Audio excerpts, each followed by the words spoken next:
everybody, welcome back to my YouTube channel. So today's video is the second video on how I moved to the United States of America. This video is going to be on the funding, applying for the funding process. Yeah, how I applied for funding.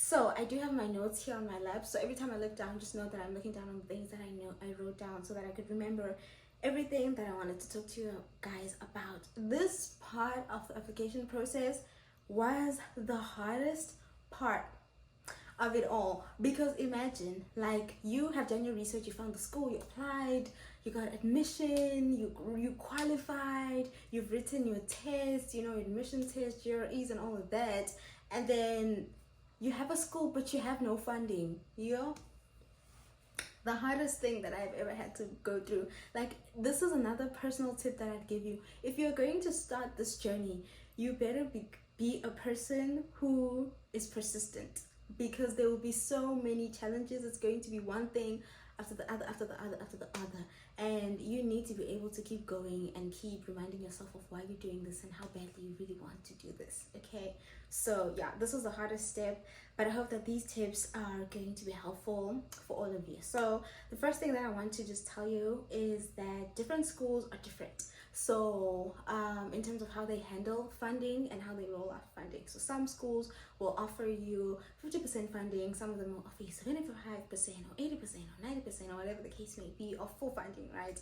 And then for some schools, when you apply, so disclaimer for anybody who's watching this video for the first time, I'm South African and I'm currently a South African pursuing my master's degree in the United States. So this is advice and tips for that particular process. So different schools are different. As I was saying, different schools are different in terms of funding. They'll give you different percentages of funding. Other schools will actually have funding be a part of their application process, so you don't have to complete a different application form for their funding, while other schools will actually require you to complete a separate form for your funding. So you need to be able to do the research. If you applied and you saw that during the application process there was nothing that spoke to funds, you need to go the extra mile, do the extra research, try to find out where and how you can apply for funding and what percentage of funding you're able to get, email people within the department, that kind of thing, so that you can find out how much funding you're able to get. Now ideally we are aiming for 100% funding, right? We are not trying to pay any percentage, or if you're just like me, it's not the fact that you're trying to pay, you just can't you can't pay anything, so you need to make sure that you secure 100% funding, right? So the first thing that I would suggest that you do in terms of funding is to look into scholarships. So things such as your Fulbright, right? I applied for Storytime. I applied for the Fulbright scholarship, and to my surprise, I actually ended up being a semi-finalist for the Fulbright scholarship. I dropped out of that phase of the competition for the scholarship because I actually ended up getting funding from the school at that time, so I withdrew my application so that somebody else could take that spot. But my point is, I applied for the Fulbright not even thinking that there was a chance for me to even get the Fulbright, because there's people that you're going to meet along the way who are going to try and tell you that you can't do stuff, or people who get the Fulbright are people who are blah blah blah blah.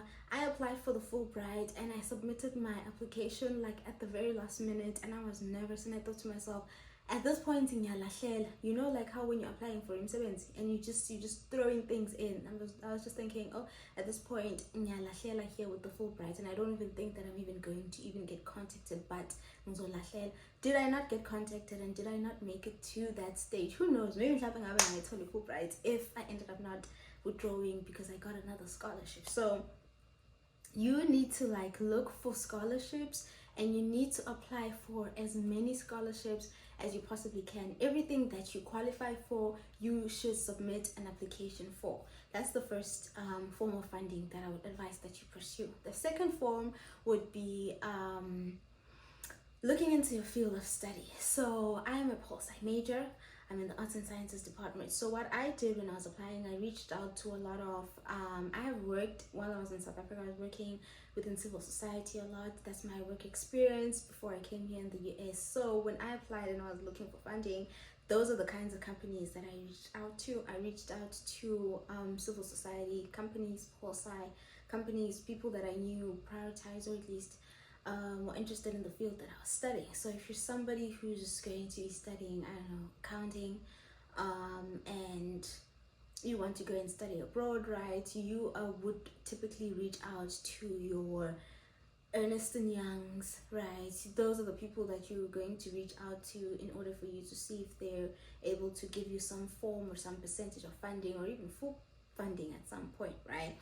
And the third type of funding that you can get is a graduate teaching assistantships,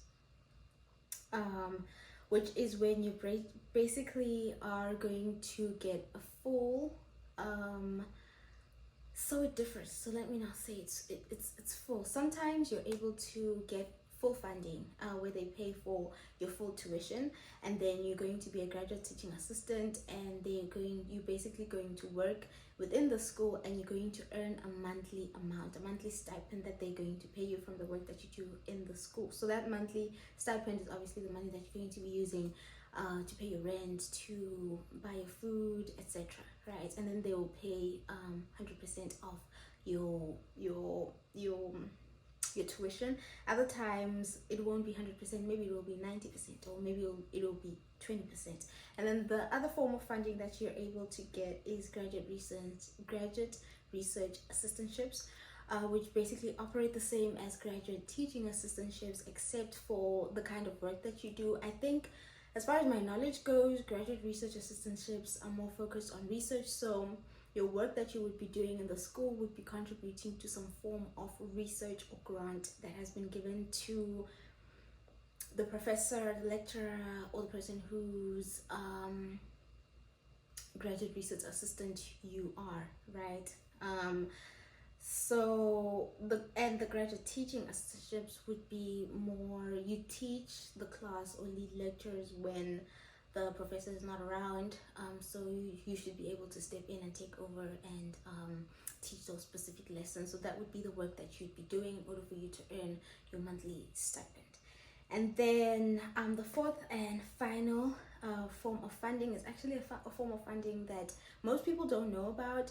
I also didn't know about until I actually reached out to my friend who is here in the US, and she told me about this. But you can actually get funding for your visa fees as well as your flight fees.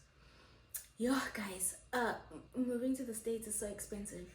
It is such an expensive process. Once you think that you have dealt with it all, there's something else that will come up. So there are ways to fund your flight fees, and there are ways to also fund your visa fees. So I started looking into funding my visa as well as my flight fees while I was looking for my overall funding. And I think that this helped me to sort of figure out what they would require from me